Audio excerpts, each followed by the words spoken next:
What's up, everybody? This is Just Wayne, and welcome to the Just Wayne Show. And today I want to talk about Elon Musk. And it's not like I like talking about Elon, but I think Elon might be the most consequential person in the United States right now. And he probably made the greatest investment ever in $277 billion to help Donald Trump get elected. And with that has come immense wealth and power. And so today I want to talk about the president-elect. Let's go. Cash rules everything around me. Cream, get the money. Dollar, dollar bill, y'all. That's what Wu-Tang said. And the reality is all of us are living in a world that is dominated by the need for capital. We all need money. You need money. I need money, especially right now. No matter what holiday you celebrate, I personally celebrate Christmas.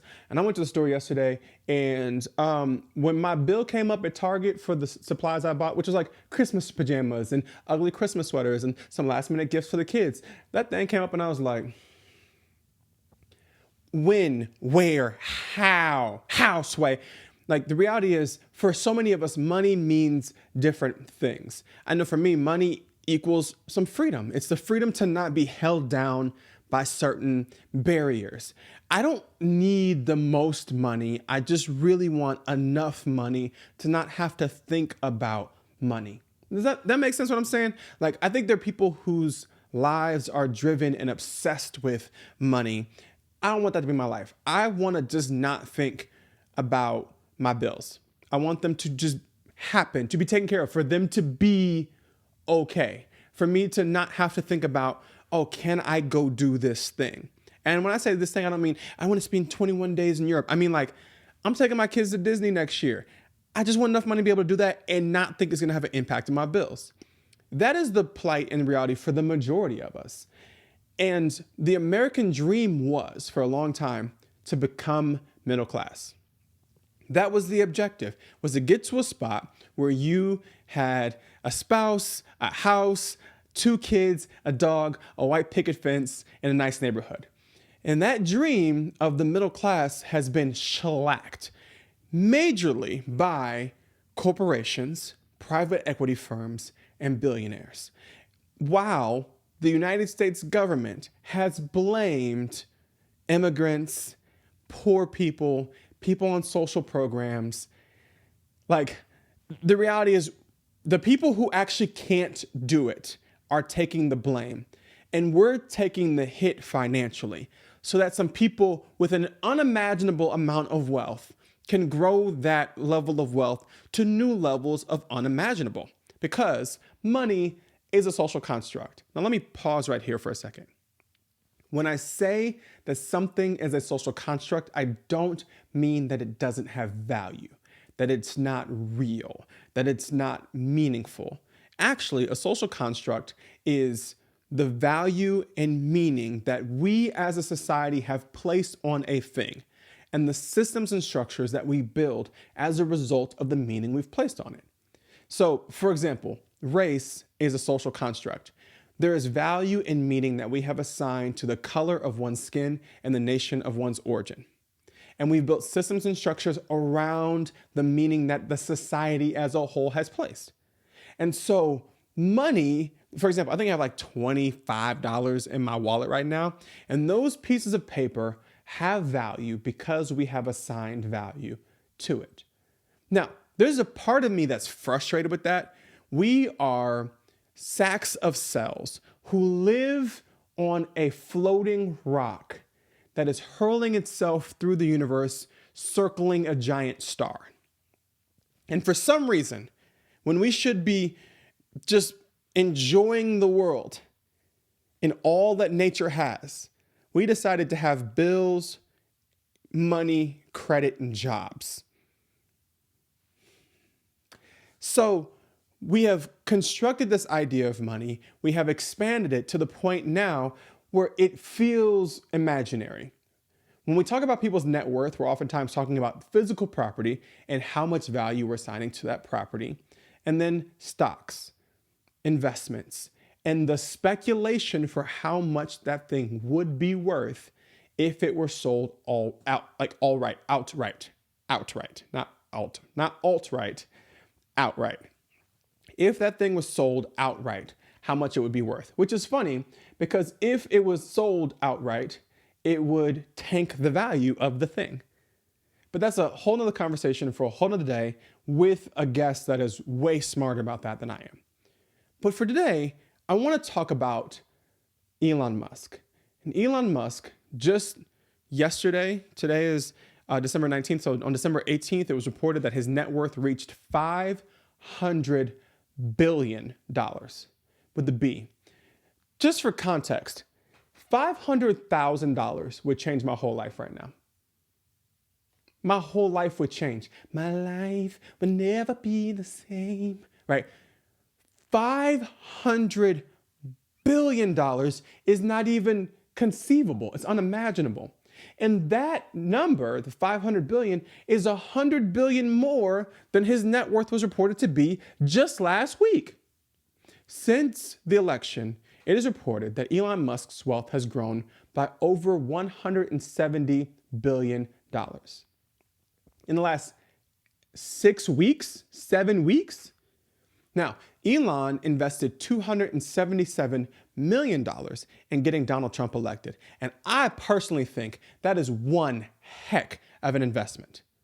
Like, if you could put 277 million in and get 170 billion back, that is the gamble for the century.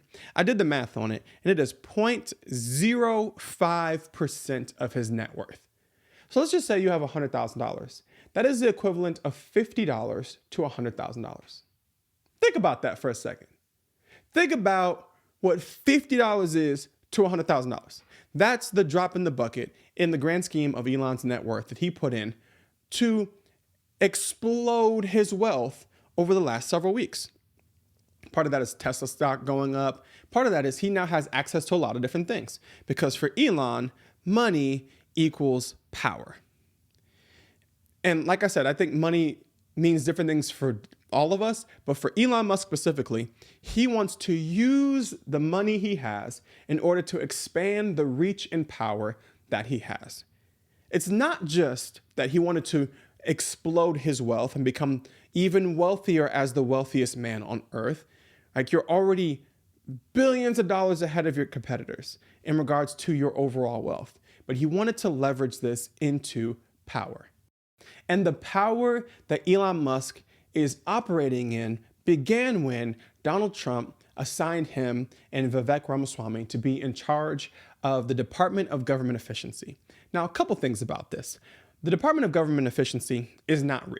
It's the equivalent, in my mind at least, to the first time my son asked to play Madden with me. And I was like, sure. And I handed him the controller that did not have batteries in it and was not turned on.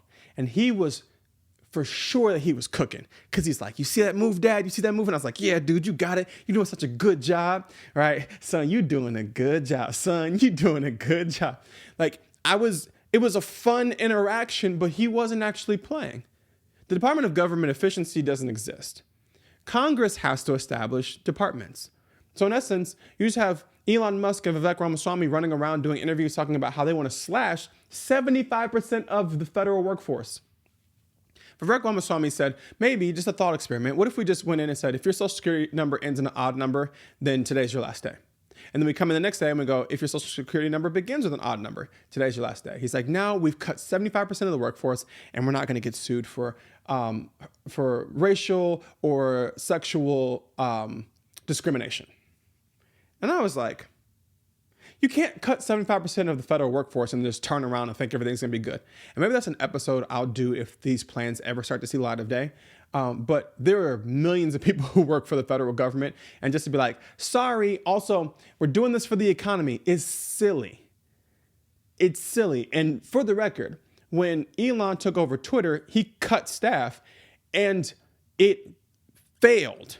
It tanked the valuations of the company. He is struggling to keep Twitter profitable. And one of the only ways that he's been able to make any sort of profit through Twitter is the reality that he has been so close to Donald Trump that he has certain political allies through it. He has bought his way into relevance. He has bought his way into saving a company that he didn't found and was not doing great, but is doing way worse since he took it over through this investment. So you have the Department of Government Efficiency that he's got the power over to say we need to make these cuts, and these recommendations really won't do anything because the Department of Government Efficiency has no real power. But the real power that Elon has, he flexed this week, because the Congress has one big job that they consistently do a bad job at, and that is passing the budget. Passing a federal budget for the country. You know, Congress controls the purse. That's their responsibility and their job. And for the last 2 decades, Congress has masterfully failed at doing this consistently. If you watch the news in America, you know that we are always almost on the brink of a government shutdown, that the federal government will just stop working if they do not pass a bill. And so what Congress is usually doing is passing continuing resolutions, CRs. And these continuing resolutions fund the government through a period of time that gives Congress the ability to go back and negotiate an actual federal budget. So, a bipartisan CR was brought forward by Representative Mike Johnson, who's the Speaker of the House and a Republican. That CR also was signed off on by Chuck Schumer, who is the Senate Majority Leader and a Democrat. It is a bipartisan bill to fund the government through March 14th of 2025. At 4:15 in the morning, yesterday, December 18th, Elon posted on the artist formerly known as Twitter. I refuse to call that place X. He posted on the artist formerly known as Twitter and said, "This bill cannot pass." And the wild thing is, he was quote tweeting a tweet from Vivek Ramaswamy, his partner in the Department of Government Efficiency. And Vivek was saying, "I'm currently reading the 1,400-page bill." And Elon was like, "It can't pass." And then posted nearly 100 times on Wednesday, December 18th, about why it shouldn't pass. And he lied in the posts. And I want to be very clear, and I'm looking at you mainstream media sources. Can we stop softening the idea of lies? These folks are lying. It's not misspeaking. It's not inaccuracies. It's not untruths. These aren't alternative facts. These folks be lying. And if you watch The West Wing, you know how much goes into every statement that politicians make. Now, I understand Trump is kind of the exception. He'd just be doing his own thing. He'd be honest. He'd be coming off the cuff, so he'd be honestly lying. He is telling the lies as his truth. And so there's a 1,400-page plus, over 1,400-page continuing resolution that Elon is saying it cannot pass, and he was posting things that were lies about the bill, which proves that Elon did not read the bill he was fighting against. And by the late afternoon, Donald Trump came out and said that he was also against the bill, but even before Trump said anything, the bill was dead in the water. Which means that if they don't come up with something in the next 48 hours, the government will shut down going into the Christmas holiday, into the winter holidays. And so I'm over here like, this is the X that stole Christmas. Is Elon's just coming out here killing a bipartisan bill to make sure that people get paid through the holidays? Now, when the government shuts down, government workers are either furloughed or told that they have to work without pay. It should be noted that TSA agents and air traffic controllers are federal employees. So they will either be furlough some folks, which means they'll be understaffed, or they'll be working without pay. So imagine TSA during Christmas being understaffed and not paid at all in the busiest travel season of the year because Elon didn't read the bill but decided to kill the bill because of some lies that were on the very app that he purchased to show and tell lies. Think about how egregious that is.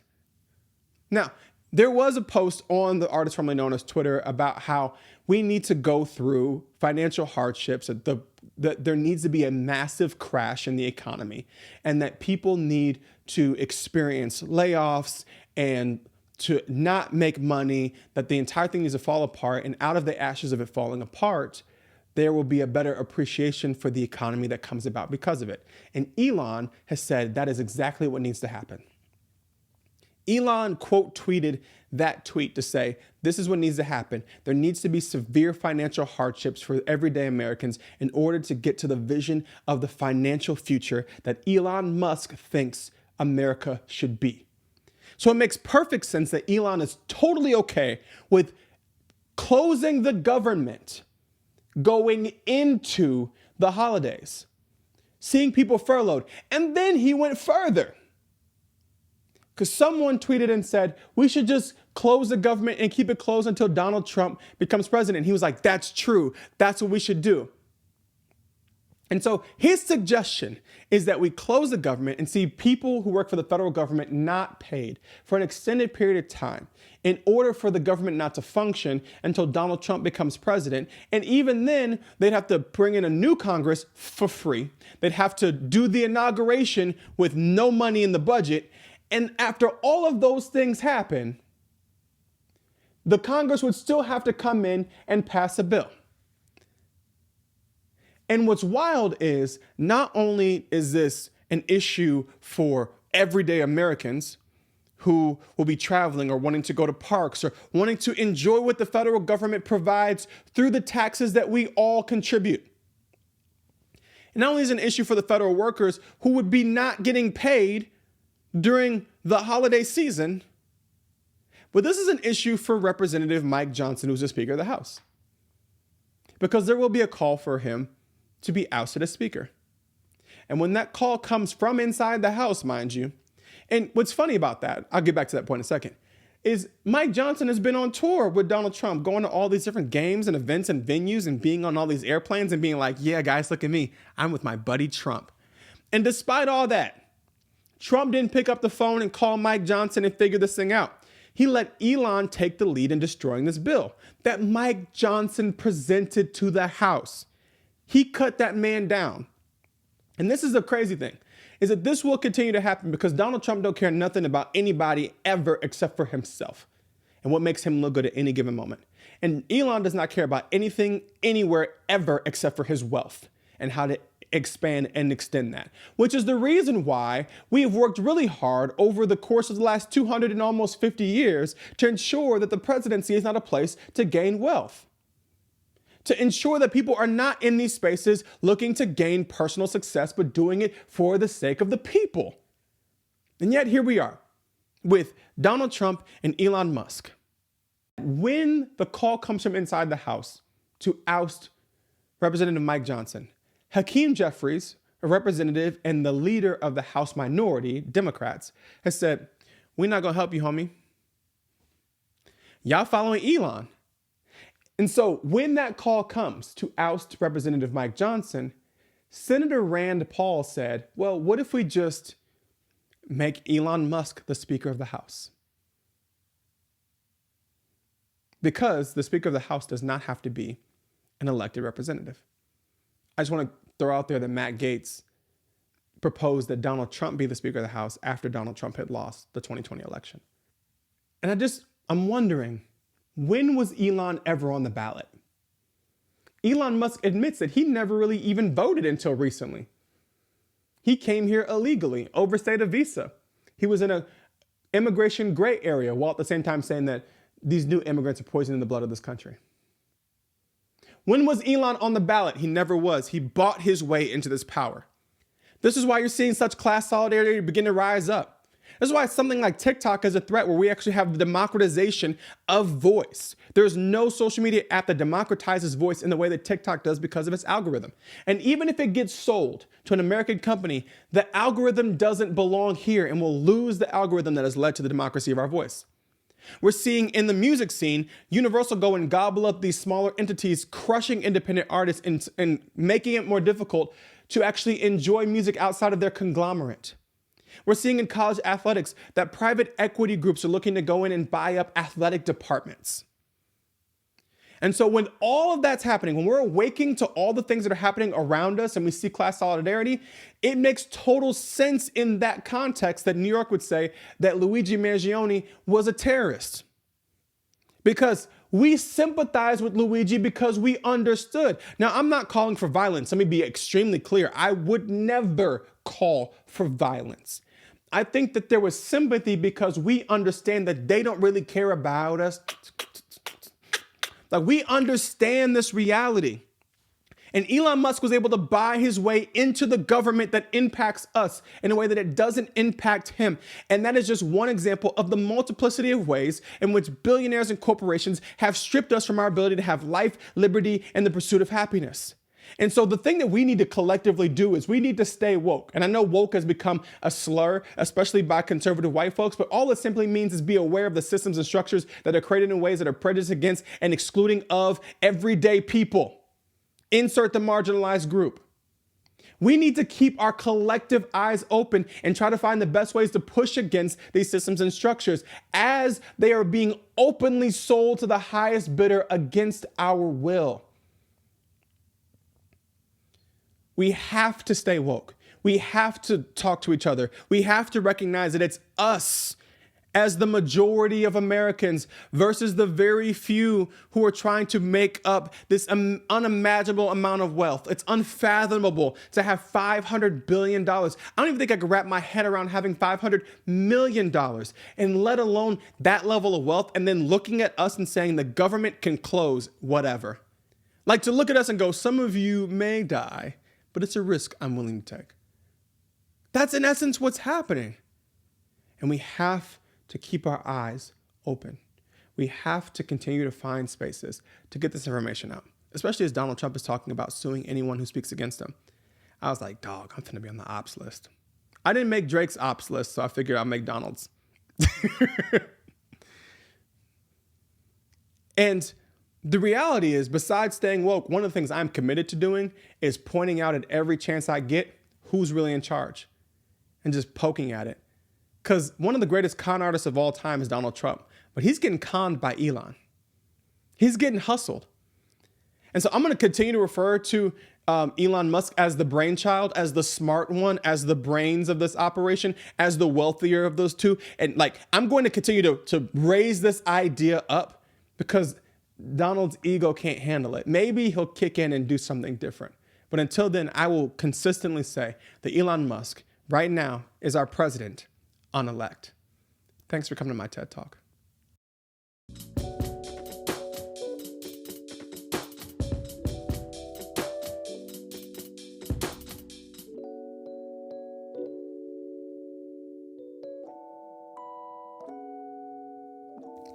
Today's episode of The Just Wayne Show was written by me, Just Wayne.